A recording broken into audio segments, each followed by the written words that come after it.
செய்தியை பார்த்துக் கொண்டிருக்கிறோம். அமைச்சர் செந்தில் பாலாஜி மீது இன்றைக்கு அதிமுக தரப்பிலிருந்து ஊழல் புகாரானது லஞ்ச ஒழிப்புத்துறையிடம் கொடுக்கப்பட்டிருக்கிறது. அந்த புகாரில் என்னென்ன விஷயங்கள் கூறப்பட்டிருக்கின்றன என்பது தொடர்பான அண்மை செய்தியை பார்த்துக் கொண்டிருக்கிறோம். முழு விவரங்களோடு நமது செய்தியாளர் ராஜேஷ் இணைப்பில் இருக்கிறார். ராஜேஷ், வணக்கம். அதிமுக தரப்பிலிருந்து லஞ்ச ஒழிப்புத்துறையிடம் அளிக்கப்பட்டிருக்கக்கூடிய இந்த ஊழல் புகார்ல என்னென்ன விஷயங்கள்லாம் தெரிவிக்கப்பட்டிருக்கு? முழு விவரம். கனிமொழி, வணக்கம். அமைச்சர் செந்தில் பாலாஜி மீது அதிமுக சார்பில் லஞ்ச ஒழிப்புத்துறையில் புகார் கொடுக்கப்பட்டிருக்கிறது. அதிமுகவினுடைய ஐடி விங் நிர்வாகியான நிர்மல்குமார் பாஜகவிலிருந்து வந்து அதிமுகவில் தற்போது தீவிரமாக செயல்பட்டு வரக்கூடியவர். அவர் இந்த லஞ்ச ஒழிப்பு புகாரை கொடுத்திருக்கின்றார். அதுல பல்வேறு விஷயங்களை குறிப்பிட்டிருக்கிறார். குறிப்பாக 2021 முதல் 2023 வரை இந்த 2 ஆண்டுகளுக்கான காலகட்டத்திலே 10 முறை டெண்டர் விடப்பட்டு பல்வேறு மின்மாற்றிகள் வாங்கப்பட்டிருக்கிறது. அப்படி மின்மாற்றிகள் வாங்கப்பட்டதில் தமிழக அரசுக்கு பல கோடி ரூபாய் இழப்பு ஏற்பட்டிருக்கிறது.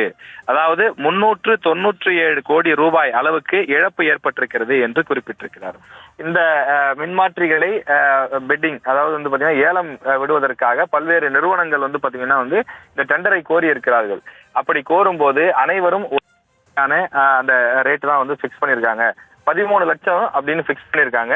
அதன் பிறகு தமிழக அரசு சென்று அதில் ஒரு நிறுவனத்தை அணுகி அவர்களிடம் பேச்சுவார்த்தை நடத்தி 12 லட்சம் ரூபாய் என்ற அளவில் அந்த மின்மாற்றியை வாங்கி இருப்பதாக சொல்லப்பட்டிருக்கிறது. ஆனால் சந்தையில் தற்போது கிடைக்கக்கூடிய விலை வெறும் 8 லட்சம் ரூபாய்க்கே கிடைக்கிறது. 8 லட்சம் ரூபாய்க்கு கிடைக்கக்கூடிய ஒரு மின்மாற்றியை 12 லட்சம் ரூபாய் கொடுத்து வாங்கக்கூடிய காரணத்தால் ஒரு மின்மாற்றிக்கு 4 லட்சம் ரூபாய் அந்த சம்பந்தப்பட்ட நிறுவனத்திற்கு லாபமாக கிடைக்கிறது. இது அரசு துறையினுடைய சில அதிகாரிகள், அதாவது மின்சாரத்துறை, நிதித்துறை உள்ளிட்ட சில துறைகளை சார்ந்த அதிகாரிகள் கூட்டு முயற்சியிலே இந்த தவறு என்பது விதிமீறல் என்பது நடைபெற்றிருக்கின்றது. இவர்கள் தனியாருக்கு ஆதாயம் அடையக்கூடிய வகையிலே சந்தை விலையை விட கூடுதல் விலை கொடுத்து இந்த மின்மாற்றியை வாங்கி இருக்கிறார்கள் என்று புகார் கொடுக்கப்பட்டிருக்கிறது. 26,300 டிரான்ஸ்பார்மர்கள் வாங்குவதற்கு விடப்பட்ட டெண்டரில் ஒரே விலைக்கு அத்தனை நிறுவனங்களும் விண்ணப்பித்திருந்ததாகவும் தெரிவிக்கப்பட்டிருக்கின்றது. இதன் மூலமாக சுமார் 400 கோடி ரூபாய் அளவுக்கு தமிழக அரசுக்கு கூடுதலாக பண இழப்பு ஏற்பட்டிருக்கிறது. இந்தியாவில் இருக்கக்கூடிய வேறு சில மாநிலங்கள் இது போன்று குறைவான விலைக்கு வாங்கியிருக்கும் போது தமிழக அரசு மட்டும் ஏன் இவ்வளவு கூடுதல் விலை கொடுத்து இந்த மின்மாற்றியை வாங்கியிருக்கிறது? இத்தனைக்கும் தமிழக அரசு சொல்வது என்னவென்றால், நாங்கள் சந்தை விலையை விட குறைவான விலைக்குத்தான் அந்த மின்மாற்றிகளை வாங்கி இருக்கிறோம் என்று குறிப்பிடுகிறார்கள். அப்படி இருக்கும்போது கூடுதல் விலை கொடுத்து வாங்கப்பட்டது ஏன் என்றும் 2 ஆண்டுகளில் 10 முறை ஒப்பந்த புள்ளிகள் கோரப்பட்டதாகவும் ஒவ்வொரு முறையும் இந்த கூட்டு சதி நடைபெற்றிருப்பதாகவும் அந்த புகாரில் அதிமுக சார்பில் தெரிவிக்கப்பட்டிருக்கிறது. ஒட்டுமொத்தமாக 1182 கோடிக்கு பல்வேறு திறன் கொண்ட அந்த மின்மாற்றிகள் வாங்கப்பட்டதில் இந்த இழப்பீடு ஏற்பட்டிருப்பதாக தெரிவிக்கப்பட்டிருக்கிறது.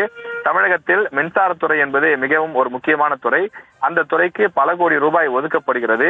அவ்வாறு ஒதுக்கப்படக்கூடிய இந்த நிதி என்பது தவறாக பயன்படுத்தப்படுவதாக அவர்கள் இந்த குற்றச்சாட்டிலே முன்வைத்திருக்கிறார்கள்.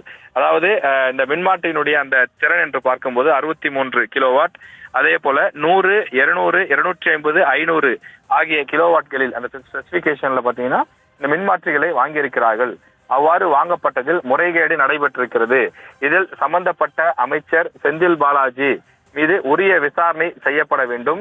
அவர் மீது FIR பதிவு செய்ய வேண்டும். இதில் தவறுகள் நடைபெற்றிருக்கக்கூடிய பட்சத்தில் இந்த ஆதாரங்களின் அடிப்படையிலே அவர்கள் மீது நடவடிக்கை எடுக்க வேண்டும் என லஞ்ச ஒழிப்புத்துறையில் அதிமுக சார்பில் புகார் கொடுக்கப்பட்டுள்ளது.